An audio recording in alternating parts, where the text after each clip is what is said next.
Muy buenas noches, doctoras y doctores, ¿cómo están? Estamos aquí en vivo y a color en Model Virtual Academy. Estoy muy feliz de verlos una semana más, casi terminando este mes de mayo, y aquí contigo, de la mano de ese gran programa de salud, de esa bienestar y longevidad. Y esta noche con una colega de ustedes, una amiga que está con nosotros esa noche, la doctora Claudia Martínez, la cual agradezco hoy impartir un tema muy interesante de justamente cómo romper mitos en particular y muchos temas ligados a hoy lo que sabemos de ciertos concerns, como dicen los americanos, de ciertos temas de las mujeres que los últimos 15 años no hemos vivido tanta innovación y tanto conocimiento justamente para la salud íntima y la salud femenina. Entonces, nos va a ayudar esta noche. Recordemos que además de ser gine y obstetra, es también subespecialista en reproducción, certificada por la Comego. Saludamos a todos sus miembros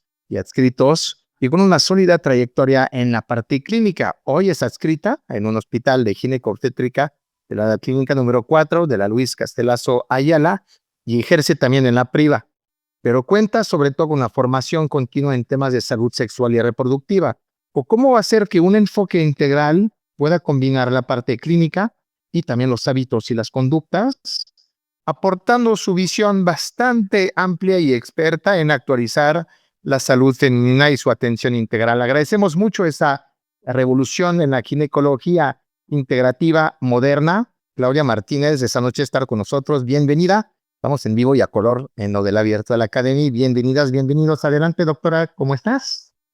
Muchísimas gracias por la invitación de nuevo cuenta. De verdad que siempre me da gusto estar en estos espacios donde hablamos justamente de la salud integral y de cómo es importante tener presente todos los avances que tiene la ciencia para mejorar la calidad de vida de todas las personas. Muy bien. Adelante, doctora. Sin más esperar, todo tuyo. Listo. Bueno, entonces, buenas noches para todos los que están conectados. Muchísimas gracias por su presencia. Sé que es jueves, casi fin de semana. Y bueno, también el horario, pues probablemente hemos tenido un día ajetreado, movidito, la semana que se ha estado moviendo entre climas, cambios laborales y demás. Entonces, de verdad que agradezco mucho que puedan estar presentes con nosotros. Y bueno, por supuesto también a Odell Academy por tener presente siempre lo importante que es la salud de las mujeres y de las personas con capacidad de gestar en general también, ¿no? Que es importante también mencionarlo. Em, Estuve pensando de qué manera podíamos hacer un tipo homenaje, pero también un reconocimiento de cuán importante es tener presente este tema de la medicina basada en evidencia. Creo que en general ahora, pues tenemos estas vertientes donde podemos encontrar mucha información en Internet, pero que también se corre el riesgo de que tengamos una información que puede ser incorrecta o que puede ser falsa o que puede ser sesgada. Y este acceso a la información, así sea para una información correcta o no, pues puede tener un impacto directamente en mi vida. Y con esto me refiero a, por ejemplo, cuando tenemos, pues, personas que se dedican a vender, quizá productos que no tienen un fundamento científico, y una persona invierte mucho, tiempo, dinero, cuando probablemente no vaya a tener una repercusión positiva en su salud. Entonces, para todos los que estamos aquí, siempre hacemos este recordatorio de que todo lo que vayamos a recomendar, todo lo que vayamos a promover, tiene que ser basado en la evidencia desde la responsabilidad que tenemos como profesionales de la salud. Y una de las invitaciones que hacen justamente todas las sociedades, todos los consorcios, todas las position statement de las federaciones es justamente que ya como profesionales de la salud debemos de dar información pues en redes, porque si no nos va a ganar el espacio alguien que pues ni tiene formación ni está capacitado para. De lo que vamos a conversar ahorita, prácticamente es las brechas que ha tenido este tema del acceso a la salud para muchas mujeres y personas con capacidad de gestar, cómo ha tardado años para que los avances científicos lleguen a las personas y cómo este espacio negro, este espacio sin atención ha tenido un impacto clínico en la vida y la supervivencia de las personas. Como también a través de los años ha sido importante hablar sobre un enfoque de género, es decir, cómo el hecho de que alguien decida maternar o no puede repercutir en un cambio en la salud, en los ingresos económicos, en la inclusión en la vida laboral, en el acceso a la información correcta. Y bueno, también llevarnos como herramientas a nosotros que vemos pacientes de tener presentes ciertas preguntas que quizá antes no se hacían o se daban por hecho. Em, pues ahora siempre tener presente como que hay una diversidad de caminos que pueden tomar las personas y si han decidido pues un plan de vida, un plan académico, un plan laboral, la salud, los médicos, los profesionales debemos de acompañarle y darle toda la orientación que llegue a necesitar en el caso de que necesite preservar fertilidad, en el caso de que necesite un método anticonceptivo, en el caso de que necesite alguna información sobre, por ejemplo, infecciones de transmisión sexual. Entonces, todo esto, pues prácticamente algo que tenemos a favor en comparación a hace 15 o 20 años es justamente una guía que nos va llevando de la mano sobre qué es lo que podemos hacer. Y esta razón por la cual ya tenemos comités, grupos de trabajo, estadificación de evidencia clínica, grades y demás, ha sido porque muchas veces en medicina ha ocurrido ese tema del subdiagnóstico. Pensamos que un dolor, antes generalmente era como de, bueno, seguramente tiene un problema gastrointestinal, un problema de colitis, se le da un analgésico y no se investigaba más en el tema de salud de las mujeres. Por otro lado, pues también teníamos retrasos en los diagnósticos. Cuando se pensaba, por ejemplo, que por el hecho de que una mujer sangrara mes con mes, se asumía que tenía un potencial de fertilidad al 100%, cuando en realidad ya ahora sabemos que no necesariamente es así. Cuando tenemos sesgos de género en la consulta, particularmente ahora que probablemente habrán visto ese tema de em, este movimiento que es como no pesocentrista, pero también está este tema de si es una obesidad clínica o no y cómo eso puede repercutir hacia la salud de las personas.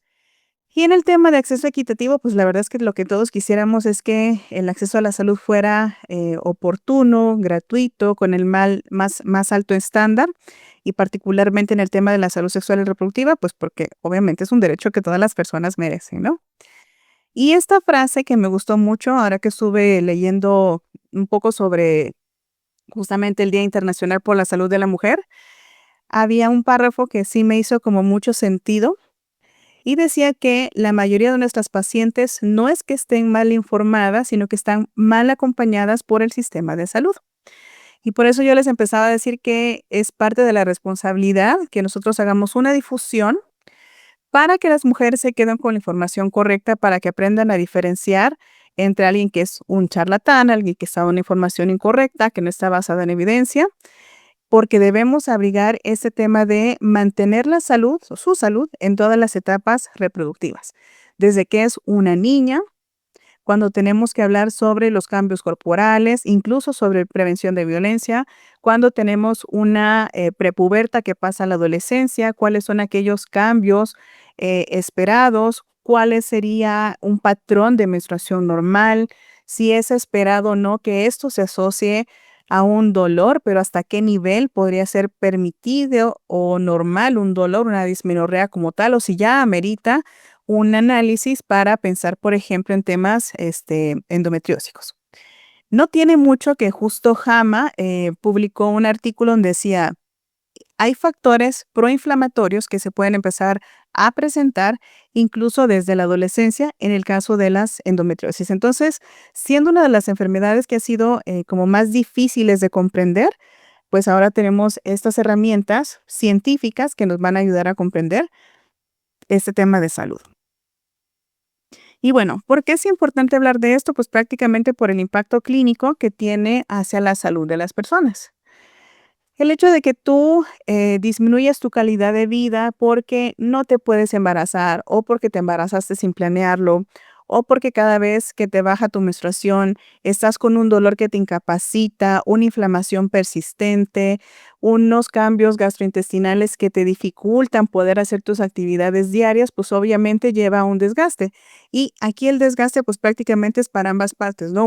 Alguien como profesional de la salud que ya agotó todos los recursos posibles, habidos, analgésicos disponibles y no ve un impacto, una mejoría en su paciente porque no sabemos como el ABC de manejo, de cómo explicarle, de cómo educarla en el caso de que tenga alguna condición, como en el caso de la paciente, que es como el navegar entre muchos profesionales porque no hay alguien que en realidad pueda hacer un cambio o un impacto como tal clínico en esa condición que ella padece.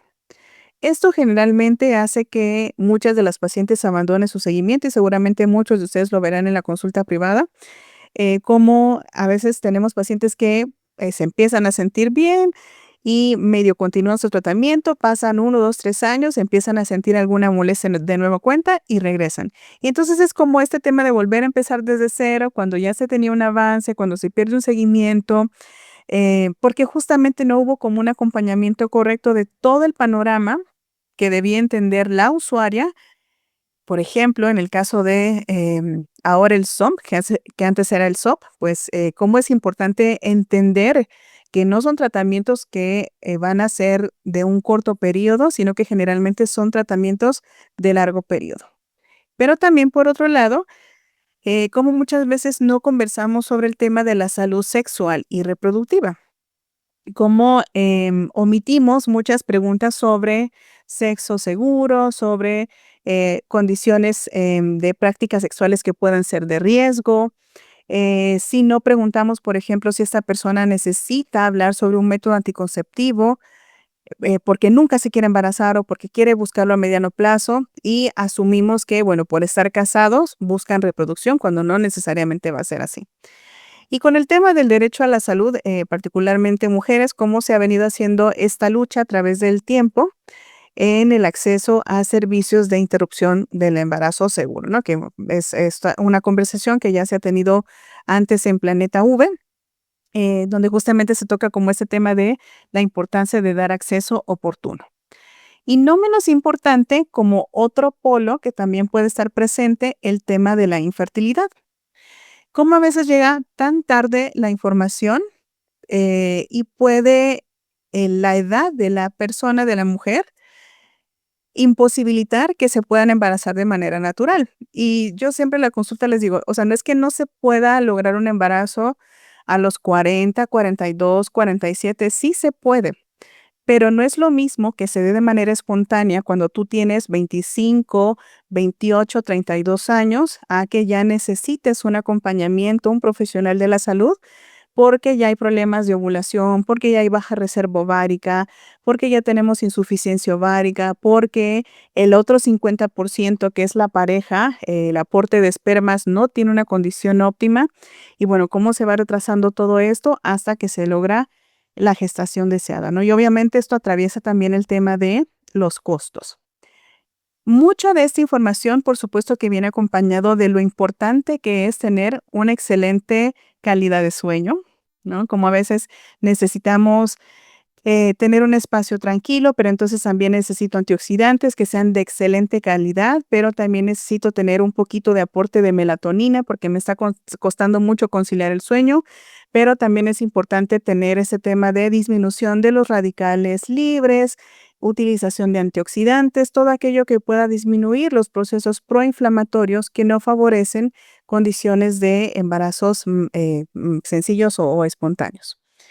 Y bueno, con este tema de la disparidad, también aquí un punto que me hizo recordar es cómo muchos de los estudios han contemplado ensayos clínicos o revisiones donde únicamente se valora un cuerpo masculino em, y no necesariamente se han incluido en los protocolos las diferencias anatómicas y biológicas que pueden tener las mujeres.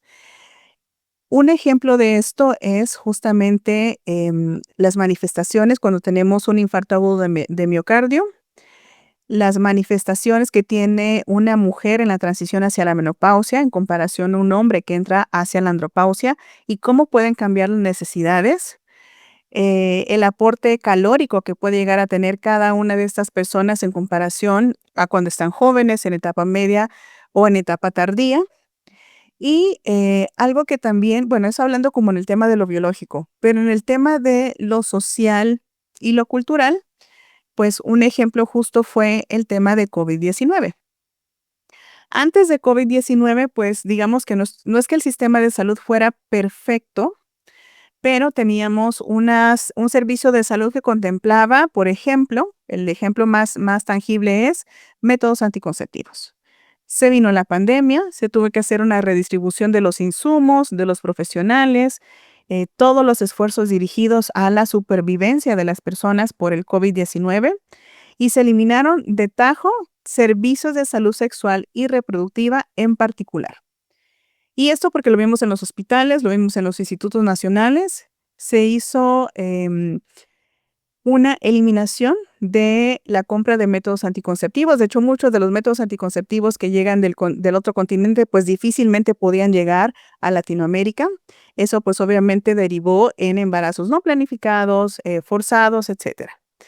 Y por otro lado, pues también la carga que ya tenían las mujeres en el cuidado de la familia, el cuidado de la casa, el compartir entre hora laboral de home office y las responsabilidades en domicilio, ¿no? Y esto particularmente adoptó un nombre después de la pandemia que se llama She-Cession, que es como la recesión de las mujeres a partir de todo el recorte que se hizo en el tema de salud sexual y reproductiva. Entonces, esto de nueva cuenta tiene que ir hacia el alza de mejorar los servicios, de mejorar la calidad de vida de las mujeres, de las personas con capacidad de gestar, y eso obviamente está de nuestro lado. Otra cosa que veíamos también era ese tema de riesgo cardiovascular.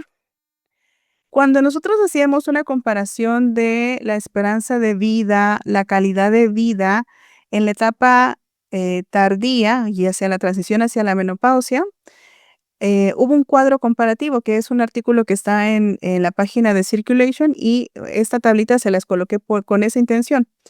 Lo que vemos en la tablita del lado derecho son las muertes por cada 100,000 y en la parte de abajo tenemos los años transcurridos. Lo que ven en color azul representa a los hombres donde han tenido una mortalidad por enfermedad cardiovascular y lo que está en color rojo es la mortalidad a través de los años en las mujeres también por evento cardiovascular. Y si ustedes se dan cuenta, no había como una disminución clara antes de los 2000 en la mortalidad en las mujeres, es decir, fallecían más las mujeres por evento cardiovascular en comparación con los hombres, donde sí se veía como una tendencia hacia la baja. No fue hasta que se puso sobre la mesa este tema de diferencia biológica para intentar diferenciar cuáles iban a ser las manifestaciones en un infarto de un hombre que ya estaba documentado, que se reconocía fácilmente, que tenía un acceso más rápido a su tratamiento en comparación a los cambios que puede tener un infarto y las manifestaciones de mujeres. Entonces, hasta ese momento, pues se pudo tener una franca disminución de la cardiopatía isquémica en mujeres. Ojo que en este cuadrito obviamente no se contemplaron las malformaciones anatómicas, únicamente aquellos que habían sido por evento cardiovascular y fallecimiento. Entonces, el hecho de tener un mayor enfoque en las mujeres y su riesgo ha hecho que los tratamientos se basen en la evidencia disponible en cada uno de la biología de ambas partes, ¿no? Tanto hombres como mujeres. Otro de los ejemplos muy claros en este recordatorio de lo importante que es tener presente la diferencia biológica y la necesidad de las mujeres es este tema de brecha en salud, de algo que antes se naturalizaba mucho. No había como ningún llamado de atención o cuestionamiento si una mujer durante su menstruación tenía náuseas, diarreas, vómitos, un dolor incapacitante, se tenía que estar tomando su analgésico todos los días durante toda la menstruación, utilizando toallas sanitarias que a veces terminaban rebalsadas de sangre, es decir, el hecho de perder la calidad de vida durante la menstruación no era un tema cuestionado hasta que se empezó a determinar que una de las causas, bueno, la principal causa de este tema de la dismenorrea intensa suele estar asociada a la endometriosis. Y cuando ustedes revisan la evidencia, pues se van a dar cuenta que es muy poquito el tiempo que tenemos desde la presentación de protocolos, investigaciones certeras, los mapeos en endometriosis que apenas estamos teniendo aquí a disposición en América Latina, cuando que antes pues no existía esta posibilidad. Y con este tema de poder documentar una condición inflamatoria crónica y tan dolorosa, pues ahora sabemos que 1 de cada 10 puede experimentar un dolor intenso asociado a la endometriosis. 80% de estas personas que padecen la endometriosis se reduce por mucho su calidad de vida y hasta un 50% van a cursar con problemas de infertilidad. Entonces también tiene un impacto tanto social como laboral, como en el deseo reproductivo o de salud reproductiva en general. No es que solo sea un punto que afecta lo biológico, lo físico, sino que es una esfera muchísimo más amplia que limita la manera en la que una persona se va a desarrollar o desenvolver o percibir incluso una calidad de vida como tal. Lo que ha sucedido generalmente en estos años con el tema de la dismenorrea severa asociada a endometriosis es que las pacientes pueden peregrinar entre 7 a 10 años hasta que se logra diagnosticar su condición. Y ahora bien, ustedes sabrán que hay expertos en endometriosis, expertos en adenomiosis, especialistas, subespecialistas en infertilidad, y hace falta mucha información en primer nivel de atención, como un médico general, como una enfermera obstetra, puede hacer una detección oportuna para darle referencia pronta a la paciente, porque justamente la endometriosis, al ser un proceso similar a algo que ya se denomina como un cáncer blanco, está asociado a procesos inmunes. Entonces, no es que solo venga la endometriosis solita. Esta endometriosis es tan latosa que puede estar asociada a adenomiosis, pero también puede estar asociada a tiroiditis, pero también lamentablemente puede estar asociada a una disminución de la reserva ovárica y dar insuficiencia ovárica prematura. Es decir, tenemos pacientes que atraviesan una condición de menopausia incluso antes de tener 40 años, porque este tema de la endometriosis es tan proinflamatorio de manera crónica que se acaba la reserva ovárica en un menor tiempo en comparación a alguien que no la padece. ¿Y qué sabemos sobre esto? Pues prácticamente ya ahora hay un poco más de información para nosotros que nos movemos en el medio clínico de que el hecho de que alguien tenga dismenorrea es una banderita roja para descartar si no es una endometriosis como tal. Pero muchas veces las pacientes no tienen esta información, ¿no? Entonces, pues es importante que se empiece a hacer la difusión. Otra de las maneras en las cuales se puede presentar la endometriosis, pues es la dispareunia profunda, que es dolor durante la relación sexual. Habría que checar si está asociado justamente a temas de adenomiosis o endometriosis. Y cuando llega la menstruación, pues el ausentismo laboral o escolar asociado a un dolor tan intenso, pues que dificulta o imposibilita realizar las actividades diarias.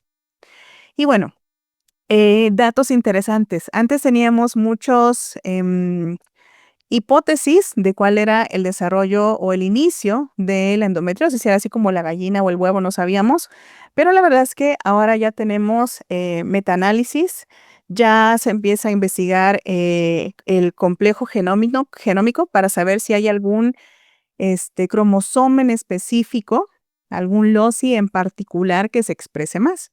Y aquí ven en pantalla cuáles están predominantemente asociados a la genética de la endometriosis. Por eso es que ahora ya no es tan simplista como decir, bueno, es que resulta que hubo una menstruación retrógrada y eso hizo que el endometrio se fuera a las trompas, al epiplón, al ovario y generó un endometrioma, sino que ya tiene un componente genético donde se está investigando cómo es que sucede esta patología. Y nada más para que tengamos como en perspectiva, En realidad, lo que se hicieron aquí, pues, fue prácticamente agarrar en un universo 60,000 más de 60,000 pacientes que ya tenían el diagnóstico de endometriosis y lo colocaron contra un control de más de 700,000 usuarias, que eran completamente sanas. En estos estudios de traslocación de expresión, genómica, pues, prácticamente ya se van detectando algunos cromosomas que son relevantes. Ahora, eso para fines académicos sí es importante, pero a final de cuentas, aterrizándolo a la clínica, lo que no se debe de perder de vista es lo que necesita la paciente. Es decir, si yo recibo una paciente con endometriosis, no voy a pensar que esa paciente directamente va a cirugía. Debo de tener la amplitud de preguntarle qué es lo que más le molesta, si es el tema del dolor, si es una preocupación por la fertilidad, si es que ya está atravesando la infertilidad y asociado a esto, pues también yo como profesional de la salud saber que muchas veces la endometriosis se asocia a la adenomiosis, que es lo que vemos en estos cuadritos acá. Particularmente cuando estamos en los estadios 1 y 2, había mucha correlación a la adenomiosis y en el artículo que estamos aquí revisando, que estamos presentando, decía, probablemente la adenomiosis es como la etapa inicial de la endometriosis, cuando está penetrando, cuando se están expresando estos genes, se está replicando y demás, y hay una remodelación del tejido, una condición proinflamatoria que termina siendo crónica. Entonces, como tener toda esta perspectiva de todas las secuelas que puede llegar a tener mi paciente, ahora que yo entiendo que la endometriosis, pues, puede ser multifactorial y también que se puede asociar a a otras comorbilidades, más bien, ¿no? Y que yo tengo que sí o sí investigar. ¿Y esto por qué lo digo? Porque les decía yo que habían como muchas teorías, si era el epitelio celómico, si era una menstruación retrógrada, si era un posible tema genético, que ahora vemos que sí. También de la mano se ha venido estudiando, gracias a Dios por la ciencia, cómo el hecho de tener una microbiota en particular puede o no estar asociada a los dolores y la inflamación crónica. Cómo el uso de ciertos antioxidantes y suplementos puede también mejorar hasta cierto punto, no es que lo elimine al 100%, la calidad de vida de las mujeres que tienen endometriósicos. Cómo ciertas vitaminas pueden tener un poco de mejoría en la calidad de las pacientes. Porque desde el punto de vista de la fisiopatología, lo que tenemos es un incremento del estrés oxidativo, una disminución de la GABA, un incremento de la FSH que hace una desregulación porque resulta que la endometriosis se está acabando toda la reserva ovárica, todo el tejido ovárico y empiezo a tener la paciente un tema como insuficiencia ovárica similar, ¿no? Y este proceso de inflamación crónica donde se elevan todas las interleucinas, los interferones, etcétera, todas las prolactinas. Eso obviamente a la larga pues se manifiesta como un dolor crónico de manera persistente, donde muchas veces tenemos un ultrasonido aparentemente normal, pero no se ahonda como en otras situaciones que también están afectando a la calidad de las pacientes. Y esto particularmente es qué tan frustrante puede ser para una usuaria, para una persona, tener el dolor permanente que se exacerbe durante la menstruación y cómo impacta de manera psicológica hacia condiciones como la ansiedad, la depresión y trastornos asociados a la alimentación, que va justamente todo de la mano con el tema de la endometriosis. Dicho esto, pues justamente viene a entrar como en una parte complementaria de este manejo multidisciplinario, esta relación entre si hay algún modulador de proinflamación o antiinflamatorio asociado al microbioma. ¿Y cómo debería entonces buscarse a través de la ciencia aquello que pueda reducir el estrés oxidativo elevado asociado en el dolor pélvico crónico? Estos estudios que tienen en pantalla, que están del lado derecho, hablan como no son completas. Acuérdense que aquí estamos presentando la mejor evidencia disponible, no es que sean el tratamiento, sino que son parte del acompañamiento y lo que debemos hacer como profesionales. ¿Y qué es lo que tenemos como evidencia? Hay algunos estudios que sugieren, por ejemplo, que la dieta mediterránea disminuye el dolor, disminuye la dispareunia, disminuye la dismenorrea, la diseusia. Una dieta rica en antioxidantes también disminuye el estrés oxidativo. Una dieta gluten free pensando en que esto disminuye todo aquello que sea proinflamatorio y esto a su vez todo aquel dolor que repercute. Si tenemos, por ejemplo, lactobacilos, especies, lactobacillus caseri también, pues podrían estar asociados a una mejoría en la calidad de vida. Y algunos de esos estudios contemplan el manejo de multivitaminas, antioxidantes, 5-metiltetraidofolato, el omega 369, en comparación a utilizar placebo. Estos estudios pues, son bastante similares a cuando se comparó la terapia de reemplazo hormonal a un placebo. Entonces, en algunos casos, en algunos estudios, no en todos, y lo pueden revisar sin problema después, se ha visto que incluso, pues, por ejemplo, checar la concentración de la vitamina D es súper importante, porque la vitamina D tiene un componente en el tema de disminuir el proceso proinflamatorio. Pero también acuérdense que este tema de cuantificar, de medir vitamina D, no es solo una moda, sino que también está asociado a la resorción ósea y a la calidad de vida que va a tener esa mujer a mediano y largo plazo. Particularmente porque no queremos ver como los casos que seguramente habrán en sus familias donde teníamos abuelitas fracturadas que terminaban con trasplante de cadera, trasplante de rodilla, porque no se tenía como esta visión de cuidar toda la integralidad en las diferentes etapas de la vida. Y bueno, particularmente en endometriosis toma mayor relevancia aún. Y bueno, otro punto en este tema del derecho a la salud y el Día Internacional de las Mujeres, pues también está el tema de la maternidad postergada. Ustedes saben que ahora tenemos esta posibilidad de proyectos de vida, laborales, quizá quiero estudiar más tiempo, quizá quiero viajar por una temporada, quizá en este momento me considero que no tengo la solvencia económica para mantener un hijo, una hija o la pareja sentimental, pues no es la que busco, prefiero esperar más. También está este tema de maternidad postergada y eso está bien. Es importante que nosotros lo tengamos presente. Nada más un recordatorio que no es que la fertilidad se mantenga solo porque estoy menstruando. Acuérdense que eso no es equivalente a. Puede ser que yo siga menstruando y tener insuficiencia ovárica, puede ser que yo menstrue y mis trompas están ocluidas, puede ser que yo menstrue y tenga un problema de adenomiosis, endometriosis, etcétera. Es ya muy bien sabido que la reserva ovárica pues tiene un límite. Generalmente esta reserva ovárica pues se va a ir acabando desde que yo empiezo la menarca, en la transición hacia la adolescencia, hacia la pubertad, y de manera general se ha manejado que el punto de corte pueden ser los 35 años. Ahora, lo que les podemos decir como biólogos de la reproducción es que sí es cierto.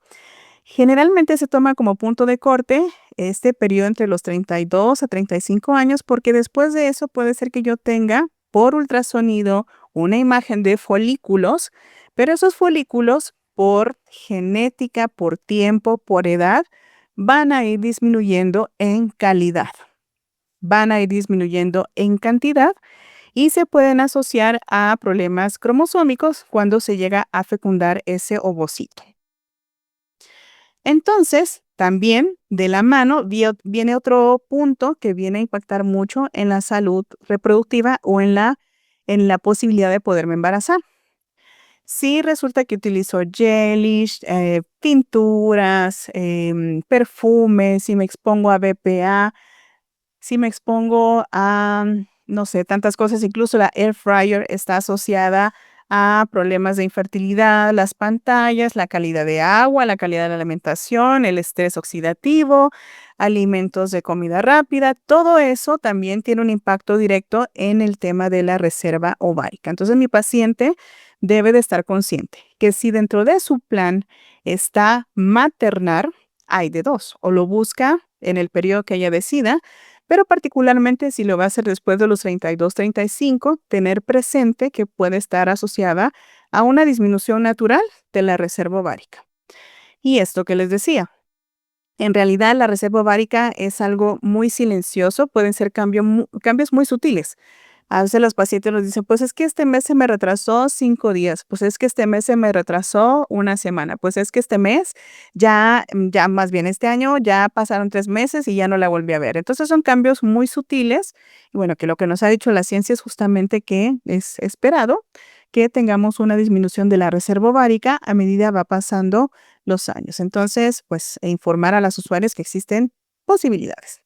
Y estas posibilidades se han venido desarrollando a través del tiempo. Este justamente es un artículo de Human Reproduction, cómo ha avanzado en los últimos 25 años esta posibilidad sobre la preservación de la fertilidad. Y aquí pues prácticamente nos hacía un recordatorio, ¿no? Que es natural el envejecimiento ovárico, pero que esto también puede estar asociado a daños específicos hacia el tejido del ovario, la apoptosis que naturalmente se va a dar, si hay exposición a radiación, si resulta que me creció un tumor de ovario y entonces me tienen que extirpar ese ovario o solo el quiste, o si resulta que todo el tejido está afectado, tengo tumores bilaterales, ¿qué es lo que se puede hacer? O también aquellos casos si, por ejemplo, yo soy una persona transgénero y decido hacerme una gonadectomía, pero dentro de mis planes está maternar o paternar a futuro. Como antes de hacer la transición podemos hacer una preservación de la fertilidad. Entonces, ¿qué es lo que tenemos hasta ahorita? Que podemos hacer prácticamente una preservación de embriones, si es que está la pareja bajo decisión, lo deciden hacer de esa manera. Pero si soy una persona que está sola, que no tiene pareja, sin problema, puedo hacer una preservación de ovocitos. Generalmente, cuando hacemos la preservación, le explicamos a la paciente que tiene que ser en promedio 15, 20 ovocitos que se dejen en resguardo y que ya los podría utilizar en el momento que decida. Han habido mejoras en los cultivos, laboratorios, embriólogos, etcétera. Entonces, antes era como muy complicado poder preservar tejido ovárico. Ahora ya hacer como pequeños cortes en la minilla, por así decirlo, se puede hacer que ciertos bancos de reproducción puedan guardar tu tejido ovárico si es que acaso no dio tiempo para hacer la estimulación y la preservación. Y bueno, obviamente, pues aquí hay como en estudio también aquellos que prometen o que apuntan a dar ciertos medicamentos para mantener en pausa o quiescente la apoptosis de los folículos, todavía está en investigación.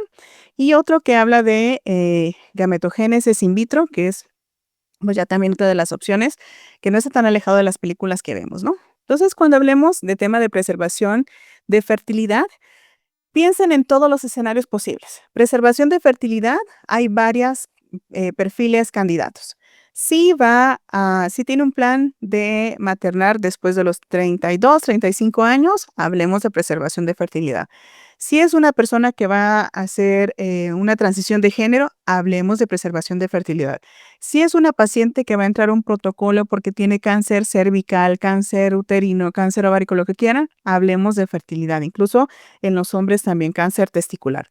Si tenemos una paciente que empieza a cursar con insuficiencia ovárica prematura, porque de las malas es idiopática y no sabemos qué es lo que pasó, o porque está asociado a un tema de endometriosis, o porque está asociado a un tema de endometriosis, cualquier tipo de enfermedad inmune, pensemos en poner sobre la mesa la pregunta de si en algún momento ha pensado maternar, ¿no? Para que no se pierda como esta posibilidad y por lo menos exista el chance de que pueda investigar y decidir bajo el principio de autonomía. ¿Qué otra cosa les podría decir sobre esto? Aunado, pues también está el tema de salud mental. Acuérdense que muchas veces puede ser frustrante que uno se dé cuenta que pudo haber hecho algo en algún momento de su vida y resulta que la información no llegó en el momento idóneo. Entonces, pues aquí prácticamente como colocar sobre la balanza estas opciones de salud reproductiva que pueden tener las personas actualmente para que puedan decidir. No menos importante es el tema de estrés, el hipercortisolismo y cómo esto se asocia a la no ovulación. Decíamos anteriormente que lo que se pretendería o el estado óptimo sería tener el menor proceso proinflamatorio y entonces tenemos suplementos y entonces tenemos la vitamina C y entonces es importante cuantificar la vitamina D y entonces es importante mantener la microbiota lo más óptimo posible a través de los prebióticos o los probióticos. Ahí pues prácticamente se va a ir individualizando dependiendo de la paciente que yo tenga, ¿no? Pero pues siempre es importante como bajar este estrés que muchas veces tenemos por tanto bombardeo de información, donde se pierde ese tema de vivir tranquilos, dormir lo suficiente, eliminar tanta pantalla de manera permanente, ¿no? Y bueno, no menos importante, la última actualización que tuvimos en mayo, el 12 de mayo, justamente una publicación de The Lancet, donde el síndrome de ovario poliquístico pues ya tiene un nuevo nombre, síndrome ovárico metabólico poliendocrino. Creo que en general quienes hemos trabajado en ginecología y en BR desde hace muchísimo tiempo, pues veíamos que teníamos pacientes insulinoresistente, con hígado graso, con resistencia a la insulina, con dislipidemias. Obviamente, pues sabíamos que no únicamente era un tema anatómico o ultrasonográfico de ovarios poliquísticos, sino que era todo un complejo, todo un síndrome que se asociaba a anovulación y se manifestaba de diferente manera, ¿no? Que si se presentaba como acné, que si se presentaba como acantosis, que si tenía hirsutismo, que si tenía alopecia, que si tenía, etcétera, muchas situaciones. Entonces, esto que les decía, el hecho de estar actualizado de manera constante es importante y es un deber ser de nosotros profesionales de la salud para basarnos en el enfoque que nos diga la mejor evidencia disponible. Entonces, que ya no es SOP y ahora es SOMP, ¿no? Del ovario poliquístico.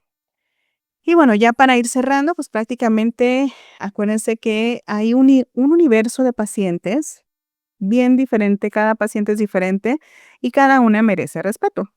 Entonces aquí lo que nos toca a nosotros pues prácticamente es validar lo que siente la usuaria, quizá para nosotros es como de, pues es que eso es normal, eso no pasa nada, eso no hay problema. Pero para ese paciente que tenemos enfrente, pues es importante legitimar lo que siente, lo que nos está comunicando.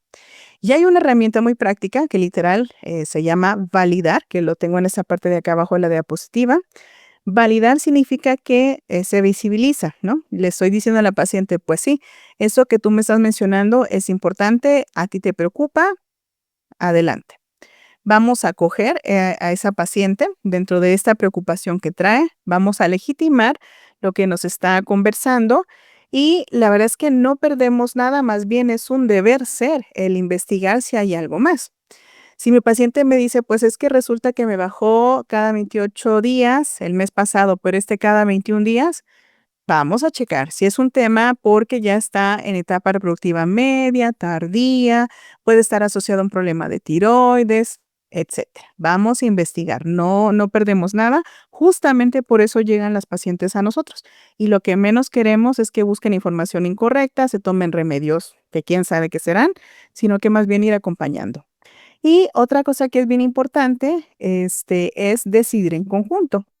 Ya no es este tema de verticalidad en la atención médica, sino que prácticamente es una atención horizontal donde se pone sobre la mesa todas las opciones disponibles de manejo, seguimiento, acompañamiento, etcétera.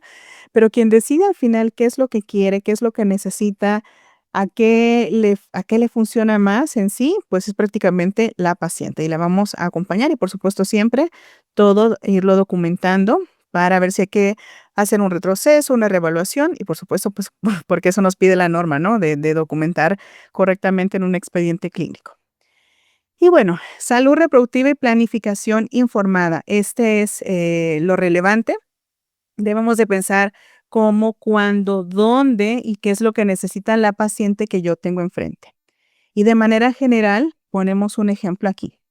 Si yo tengo una paciente que tiene más de 35 años, que está buscando el embarazo, pero que me dice que tiene ciclos irregulares y tiene antecedente de una cirugía pélvica, pero aparte me dice que cada vez que le baja su menstruación es un dolor incapacitante, es un dolor crónico, ya lleva más de 6 meses buscando embarazo, ya ni le busquen. De verdad que no hay que hacer perder tiempo a las pacientes.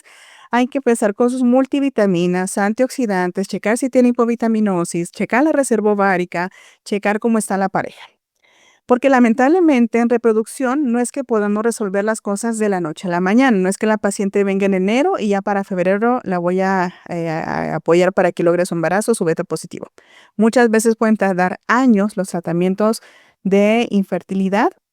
Hacían a las pacientes, ella y su pareja, todo perfecto, pues ustedes saben, la ciencia, pues 2 más 2 no siempre es 4 en medicina. Y bueno, por el otro lado, para no enfocarnos únicamente en el tema de reproducción, sino que también en la elección de poder dar acceso a métodos anticonceptivos, y perdón que ya no coloque aquí, pero decirles que la Organización Mundial de la Salud a finales del año pasado lanzó la última versión de criterios médicos de elegibilidad para el uso de métodos anticonceptivos. Y si antes teníamos mucho miedo, por ejemplo, a dar un inyectable o anticonceptivos hormonales tomados a pacientes que tomaban terapia antirretroviral, que tenían tratamiento por cáncer, etcétera, ahora este documento contempla toda la variedad de terapia antirretroviral disponible y cómo los métodos anticonceptivos son seguros para este perfil de paciente. Si antes teníamos miedo, por ejemplo, de dar ciertos anticonceptivos en pacientes trasplantadas de órgano sólido, ahora tenemos mucha evidencia que siempre va a haber un método anticonceptivo que yo le pueda dar a esa usuaria. Y en el tema de justicia reproductiva, también importante en este tema de la conmemoración del día de hoy, 28 de mayo, pues es el tema de acceso en salud reproductiva a las adolescentes y también la posibilidad de que alguien que lo necesite pueda tener un acceso a una interrupción segura del embarazo. La verdad es que estando México, pues es un país que está documentado, está validado, ya no es penalizado. Colombia, que también es otro equipo que se une, pues también la amplitud que tienen en el marco legal. Entonces, pues prácticamente eso y bueno, no menos importante, em, recuerden que también dentro de la calidad de vida se debe pensar en la etapa reproductiva tardía. Ya ustedes saben, y si no, pues aquí se los comunicamos, la terapia de reemplazo hormonal puede ser una excelente opción para muchas pacientes que están transitando hacia la menopausia. Hay una ventana de oportunidad. Si yo tengo una paciente que está con bajo riesgo cardiovascular o mediano riesgo cardiovascular, puedo considerar el reemplazo hormonal. Y eso significa que es una paciente, o sea, la candidata perfecta va a ser una paciente que empieza con su transición hacia la menopausia, alteraciones menstruales, pero ya me refiere síntomas vasomotores, pero ya me refiere un síndrome genitourinario, disminución de la libido, tendencia a infección urinaria recurrente, mala calidad de sueño, olvidos, neblina mental. En esa etapa reproductiva voy a pensar que como ya su ovario no produce los estrógenos, ahora necesita la mínima cantidad necesaria de reemplazo hormonal. Si tengo una paciente que tiene útero aún, le doy su estrógeno a la mínima dosis necesaria y lo complemento con progesterona para reducir el chance de hiperplasia endometrial. Pero si tengo una paciente que ya no tiene útero, pues es más sencillo porque es únicamente dar el reemplazo de estrógeno. Así que esto obviamente mejora la calidad de vida a la larga. Les decía yo que es importante sus multivitaminas, sus antioxidantes, mantener excelente concentración de vitamina D, pero también de la mano lo importante que son las hormonas a través de los años.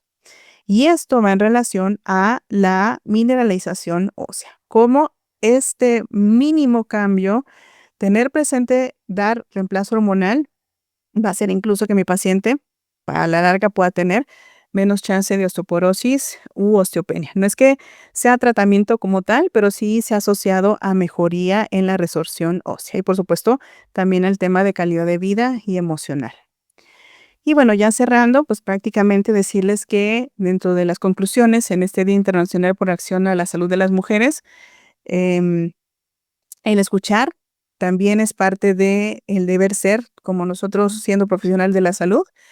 Todo empieza desde la prevención, ahora lo sabemos, es importante mantener un estilo de vida ideal, pero si no, darle el suplemento que necesita, los chequeos periódicos a mi paciente para que no pierda la calidad de vida y no tengamos una secuela sobre todo, ¿no? Que la secuela a la larga, pues, quita, años útiles de vida, puede hacer que si tengo una paciente fracturada, una mamá fracturada, una abuela fracturada, pues, altere toda la dinámica de una familia, los costos que esto puede implicar y, pues, prácticamente cómo se puede prevenir. El enfoque de género, esto que les decía, no minimizar los dolores, las incomodidades, y el mejor ejemplo, esto que teníamos, ¿no? Cómo se infartaban más las mujeres porque ni sabíamos cómo era el cuadro clínico de un infarto en una mujer. Y todo esto que hemos conversado acá, pues prácticamente que lo puedan implementar en su consulta. Poner sobre la mesa el tema de la fertilidad, de la sexualidad, del disfrute durante la relación sexual, si está teniendo cambios sutiles en su menstruación, dependiendo de la paciente que yo esté viendo, ¿no? Cómo es importante colocarlo sobre la mesa. No es que todo la paciente se vaya a sentir como con la confianza de decírnoslo, sino que muchas veces nosotros debemos de enviar la pregunta detonante hacia todo el tema de salud sexual y reproductiva. Y pues esto obviamente va a tener una repercusión positiva para nuestras usuarias. Entonces, pues muchísimas gracias por su atención y si tienen alguna duda, pues estamos abiertos ahora a micrófono. Buenas noches. Yo tengo una duda. Sí. Soy Cintia. Perdón. Bueno, como lo había mencionado, ve que se le cambió el nombre al síndrome de ovario poliquístico, pero bueno, había escuchado o no sé, mi pregunta, bueno, es que también se tiene que ver relacionado a la infertilidad, pero ¿cómo se explica su relación directa con el embarazo? Bueno, es decir, ¿por qué se tiene que regular la parte metabólica e insulínica de este síndrome, que es igual o más importante para lograr un embarazo sano que el simple hecho de ver si el ovario tiene folículos? Bien, qué buenísima pregunta, porque esto que decía yo, antes se tenía como esa idea de que ovario poliquístico, teníamos que ver el tema de la fertilidad y hacer que esa mujer menstruara mes con mes. A veces solo se daba tratamiento de píldoras anticonceptivas, que la verdad no era como la mejor opción. Y lamentablemente muchas de esas mujeres recibían píldoras anticonceptivas que tenían altas dosis de estrógeno, punto 35, era una marca que era como muy famosilla, y se dejaba de pensar en esto que tú mencionabas, o sea, cómo no es únicamente el quiste, sino que también viene asociado a un tema reproductivo, pero también a un tema cardiometabólico. Entonces, eh, algo que les explicamos a las pacientes es que la condición de SOMP, ahora o antes ovario poliquístico, muchas veces se asocia a una resistencia a la insulina. Y la insulina, como ustedes saben, es como una prima de todas las otras gonadotropinas. Entorpece entonces la liberación de la FSH, de la LH de una manera sincrónica. Y entonces tenemos folículos que no se terminan de desarrollar, que no llegan a la maduración folicular, por así decirlo, y donde nunca tenemos una correcta liberación de la hormona luteinizante y donde no tenemos una ovulación. Podemos tener un sangrado, pero ese sangrado generalmente no se asocia a una ovulación correcta, porque tenemos insulinoresistencia, porque tenemos dislipidemia, porque tenemos mala o nula calidad de la ovulación y esto se asocia a la infertilidad. ¿Qué es lo que se busca entonces? Aquí prácticamente esto que les decía, la paciente debe de manifestarnos que, bueno, yo pregunto y ella me dice qué es lo que necesita.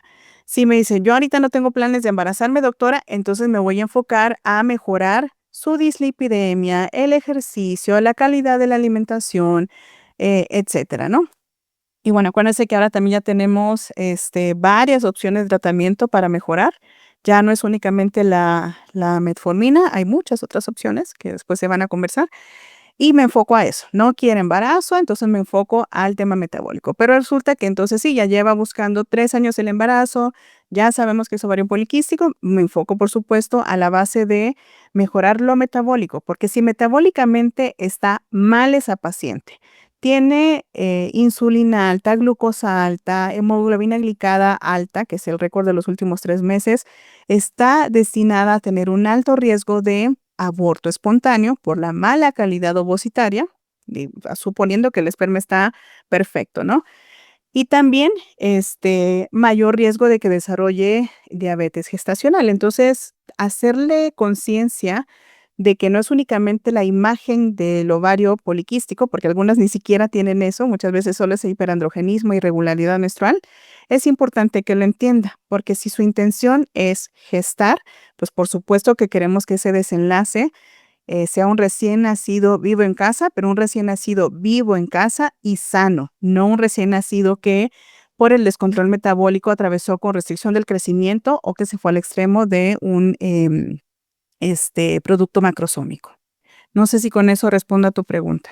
Doctora, yo tengo una pregunta también. Bueno, mencionó que la endometriosis es una cuestión inflamatoria en ginecología. ¿Esto solamente se deriva a la enfermedad ginecológica o también puede ser una enfermedad inflamatoria sistémica? Sí, de hecho es una inflamación sistémica, pero también es una condición inmunológica sistémica. Es decir, puedo tener un proceso de inflamación persistente a nivel de intestino, a nivel de todas las mucosas, y mis glándulas también se pueden ver afectadas. La que principalmente está asociada a es un problema de distiroidismo, o problemas de tiroides, que sí o sí estamos obligados a checar de manera periódica en las pacientes que tienen endometriosis. No es únicamente el tema uterino u ovárico. Se puede dar implantes en todas las partes del cuerpo y este tema de asociación a lo inmune. Ujú. Sí, doctora, gracias. ¿A ti? Doctora, una pregunta, buenas noches. Buenas noches. Bueno, comentaba que pues cada paciente es distinta, o sea, como que se le tiene que dar como una atención personalizada. Esta parte de la creación de las apps menstruales, ¿cree que realmente ayude a un diagnóstico temprano de alguna patología o para un diagnóstico correcto sobre el embarazo? Correcto sobre el embarazo, creo que sería como muy arriesgado decirlo. Me parece que sí pueden llegar a ser útiles cuando los cambios son bien notorios, pero, o sea, puede ser que tú estés acostumbrada a tener un dolor menstrual, una dismenorrea, y pues la aplicación va a decir, pues para ella es un dolor leve, ¿no?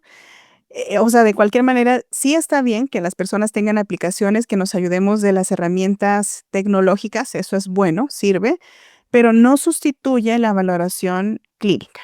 Buenas noches, doctora. Excelente plática. Le tengo una pregunta. Eh, Yes.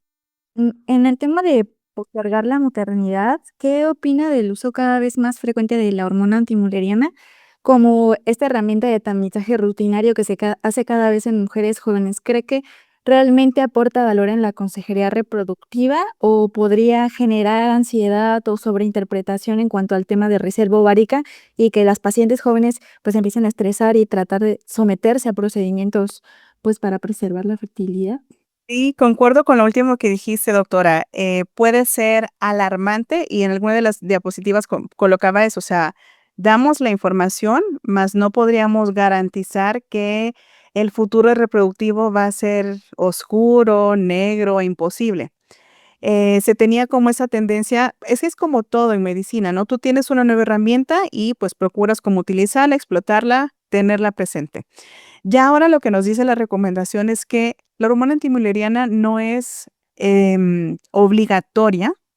Tú vas a decidir qué casos pueden ser necesarios. Por ejemplo, si ya tienes una paciente que estuvo intentando embarazarse y no lo logró después de 6 meses, después de un año, está bien, se lo puedes enviar. Si es a partir de la información para mediano o largo plazo de una mujer joven, la verdad es que podrías ahorrarte el costo de la antimileriana, porque no es que sea como una sentencia, por así decirlo, o una garantía como tal, tener un valor de 0.9 o de 1.5 o de 2, ¿no? Entonces, como obligatorio, no. Concuerdo que muchas veces puede ser incluso asustar a alguien de manera innecesaria. Y hemos tenido casos, se ha documentado que hay pacientes que han tenido, después de los 35 años, una teórica baja reserva ovárica y han tenido embarazos espontáneos y bebés sanos. Gracias, doctora. ¿A ti? Listo. Muy bien. Bueno, doctora, creo que muchas gracias por esta plática, le agradezco mucho, todo fue muy interesante. Están poniendo varios comentarios, de hecho, en el chat. Para usted que muchas felicidades, que muy buena toda la parte de la ponencia, la información.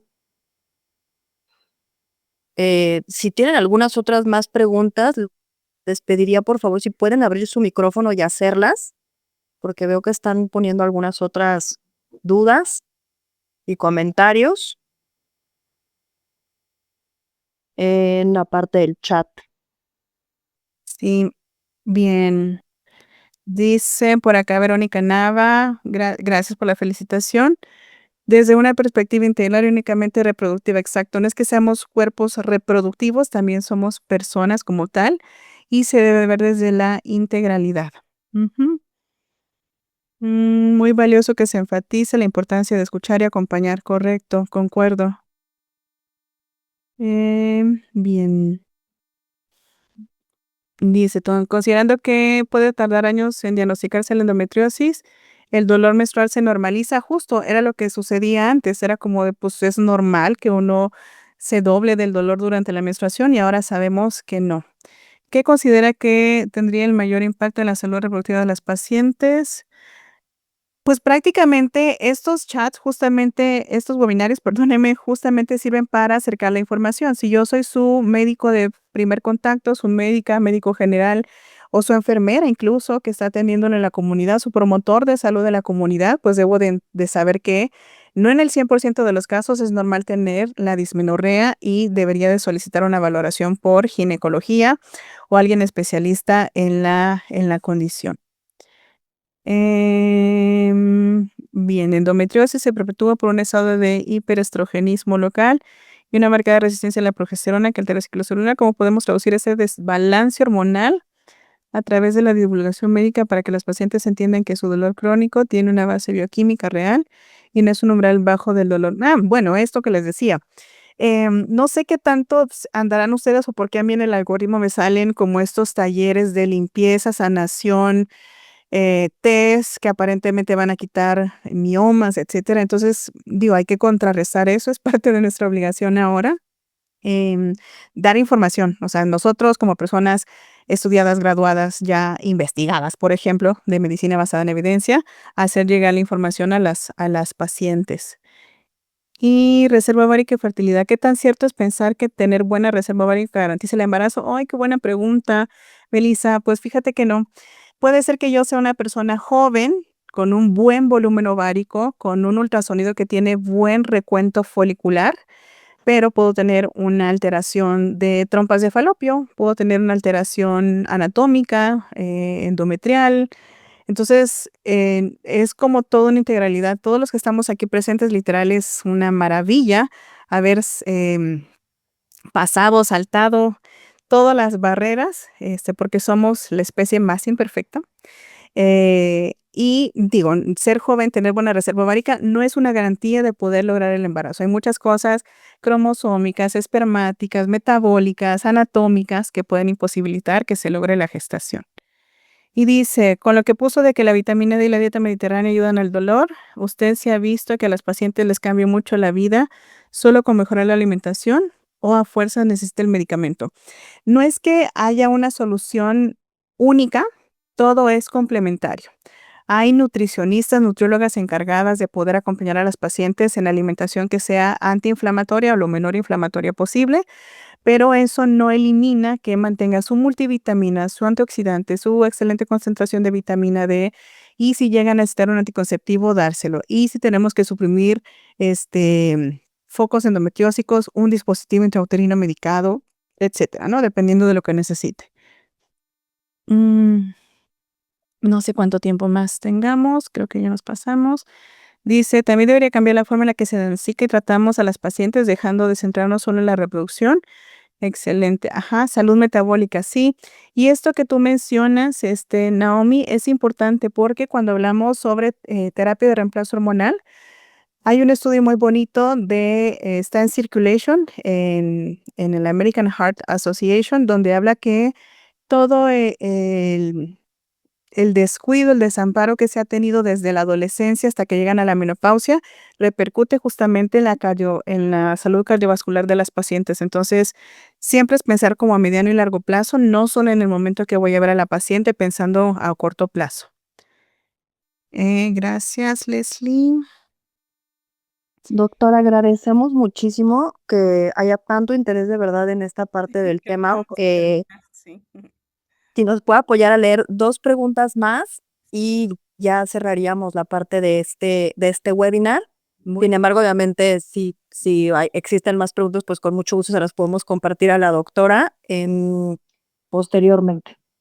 Sí, terminamos con esta. Dice, mencionó que para la preservación de la fertilidad se debe tomar en cuenta el ámbito de las personas transgénero, porque es importante incorporar un enfoque de género en la atención. Claro, excelente pregunta, pues porque prácticamente todas las personas tenemos derecho a la salud. Y la salud acuérdense que es el mejor, el máximo bienestar posible en lo social, lo psicológico y lo físico. Entonces, si yo he decidido hacer una transición de género, pues la verdad es que no debería enfrentar barreras. Muchas de las personas, porque hace poquito creo que chance habrán visto que el IMSS debe de prestar este tipo de atención porque es un derecho a la salud. Y decía, pues es que hay cosas más prioritarias que el cáncer y demás. O sea, la verdad es que todo es importante, todos deberían tener acceso. Y, o sea, he tenido la oportunidad como de ver otros países y los sistemas de salud. Cuando hay una adecuada gestión de el dinero, los insumos, potencialización de los especialistas, de verdad alcanza para todos. Entonces, no es que uno pese más que otro, o si una condición crónica aguda es más importante que una transición, todo se puede llevar de la mano, todo puede tener su terapia de reemplazo hormonal, si es menopausia, o su terapia hacia transición en el caso de personas trans. Entonces, digo, porque es un derecho a la salud, sería mi respuesta. Bueno, y creo que ya con eso cerramos, porque sí, ya nos pasamos del tiempo. Muchísimas gracias de verdad por sus preguntas y también a Odela por la oportunidad. Bueno, muchísimas gracias, doctora, de verdad, por todo este conocimiento. Sabemos que usted tiene una amplia experiencia. De verdad, nos dio muchísimo gusto que pudiera acompañarnos el día de hoy. Agradecemos también a todos los doctores que estuvieron participando, que se conectaron y que nos estuvieron haciendo comentarios y preguntas a través del chat. Y bueno, damos por terminado este OVA. Recuerden, por favor, estar pendientes de los canales de YouTube que manejamos y también de nuestras redes sociales. Doctora, buenas noches y muchísimas gracias a todos.